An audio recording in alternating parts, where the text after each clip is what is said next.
There was a moment in Silent Hill 1 that genuinely shook me when I first saw it. A moment that left me in disbelief. It's horrifying to be sure, but what I love about it is how it's not a fearful horror, it's a saddening one. This moment is Lisa, one of the kindest characters you meet in the game, looking at you, fear in her eyes, as you see blood slowly drip from her head. She limps towards you, begging you to save her, her face slowly bleeding more and more. Harry runs and shuts the door to the room. Lisa left by herself, sobbing and scared of what might become of her. I swear that's the only fade out transition in this entire video. Sadness, anger, frustration, fear, these and many more are emotions that can be conveyed through the art of storytelling.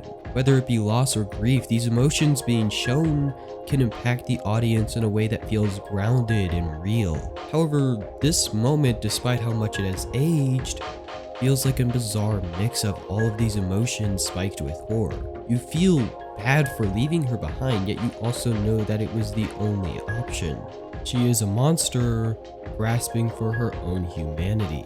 That is her fate, and after witnessing this moment, you kinda just sit there in shock of what you saw, but at the same time, you try to accept this character who you cared for and was kind to you is in fact dead. A memory that was trying to be something more. This moment messed me up bad, yet I also think it's an absolutely incredible way of conveying horror. And I think Team Silent realized this, Silent Hill 2 using this emotional way of interpersonal horror to create some downright depressing and eerie moments that over 20 years later, people still remember. However, Silent Hill is, in a way, a dead series, after a multitude of games failing both critically and commercially due to Konami forcing Team Silent to undergo changes not only unnecessary, but also detrimental, leading to the team being disbanded. Silent Hill, the king of emotional horror, fell away into limbo. That new Silent Hill game leak better be real, otherwise I swear to God. When people think of horror, they think of grotesque imagery, jump scares, intense music, mostly increasing in tone, going higher and higher and then stopping, and oh, nothing's wrong. I guess that was just a fake out and totally not a way to calm my nerves before jump scaring me. Jesus Christ! However, while this form of horror is fun, I think it's also a bit overused, and the more you're exposed to something, the more and more repetitive it seems. Silent Hill was the exception, and in a way, the series has seen a bit of a resurgence lately because of how far it strayed from the tropes and rules of horror.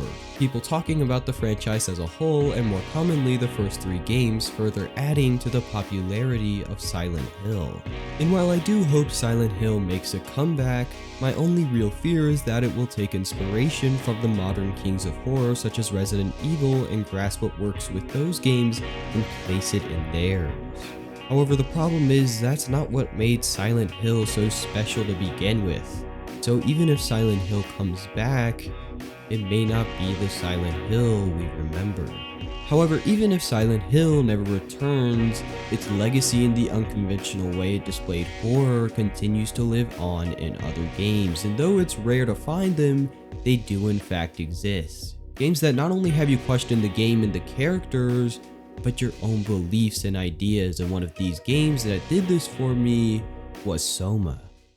Soma is a game that entered my life due to hearing about how it mimics an out-of-body experience, and it left my life giving me an existential crisis. And if you ask me, it's a pretty great horror game. It doesn't bombard you with jump scares, rather it requires you to sneak around deformed and mutated creatures, each dangerous in their own respective way, adding tension to each situation.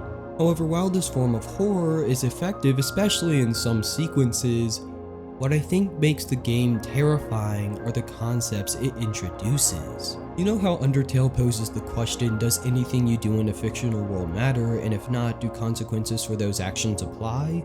Soma does something similar, however with it being less meta, asking questions like what does it mean to be human, to be alive, and where does the line end? And the more and more the game forces you to consider these ideas, the more and more disturbing they get, with them exploiting these concepts onto you, forcing you to do some horrible things to move on to the next area. Take this one section early on. To get a lever to access the next room working, it requires power, and so you must shut down other areas to transmit power to that location and access it. However, a working robot is in one of these rooms you need to shut down. Should be easy, except for the fact that this robot not only talks and acts like a human, but believes he is one himself. You can spark a conversation with him and you can see he's scared of dying. He's terrified and desperate to survive, and so when you need to cut the power so you can move on, it doesn't feel like you turned off a robot. It feels like you murdered a living, breathing person.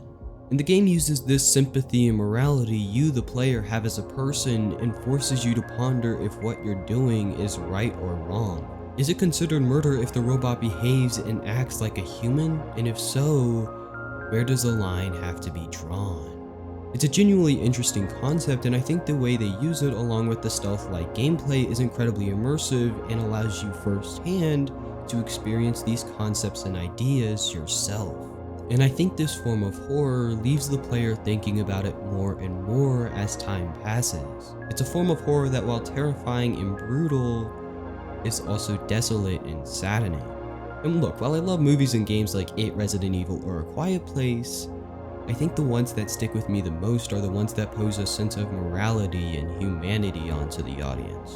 The ones that are able to allow grief and sorrow to intertwine with horror.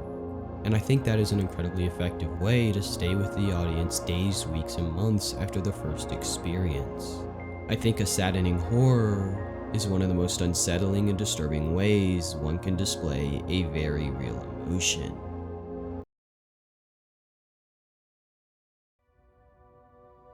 Hello there, friendly people on the internet. Thank you so much for watching. I wanted to do something special for the spooky season, and before this, I came up with my own personal horror story. And then I recorded the first line and said, nope, this is a mistake. What am I doing? Is this what life has become? And so I settled on this idea, and hopefully it turned out good. Anyways, I appreciate you being here. Thank you for watching, and please take care of yourselves. This town is full of monsters. How can you sit there eating pizza? Ow!